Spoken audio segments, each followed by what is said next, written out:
இந்த வீடியோ எடுக்கிற அன்றைக்கி காலையில் மழை தூறலோட தாங்க அந்த டேவே ஸ்டார்ட் ஆகிருந்தது. கிளைமேட் சேஞ்ச் ஆனாவே அப்பப்போ ஏதாவது சூடாக செஞ்சு சாப்பிட்டா தான் நல்லா இருக்க மாதிரி இருக்குது.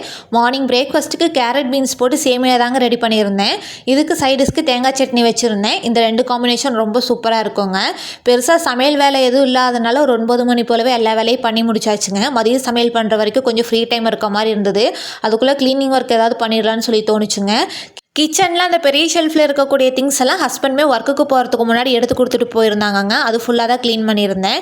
இது ஃபுல்லாகவே பாக்ஸ் பண்ணி வச்சுருந்ததுனால பெருசாக எந்த ஒரு டஸ்ட்டுமே கிடையாதுங்க. மேலே மட்டும் ஒரு கிளாத் வச்சு வைப் பண்ணி எடுக்கிற மாதிரி தான் இருந்தது. இது ஃபுல்லாகவே க்ளீன் பண்ணி டைனிங் ஹாலில் வந்து வச்சுருந்தாங்க. ஹஸ்பண்டுமே மதியம் லஞ்சுக்கு வரப்போ எல்லா திங்ஸையும் எடுத்து நல்லா நீட்டாக அரேஞ்ச் பண்ணி கொடுத்துட்டாங்க. கீழே இருக்கக்கூடிய ஷெல்ஃபெல்லாம் பார்த்தீங்கன்னா இன்னும் க்ளீன் பண்ணாமல் தாங்க இருக்குது. இதையுமே 1 by 1 பண்ண ஸ்டார்ட் பண்ணணும். மதிய லஞ்சுக்கு அரிசி பருப்பு சாப்பாடு தான் ரெடி பண்ணியிருந்தேன். சாப்பிட்டுட்டு கார்த்திகை தீபத்துக்காக பூஜா ரூம் ஃபுல்லாகவே க்ளீன் பண்ணி முடிச்சாச்சு. அன்றைக்கு டே பார்த்திங்கன்னா எனக்கு இந்த மாதிரி தான் இருந்தது.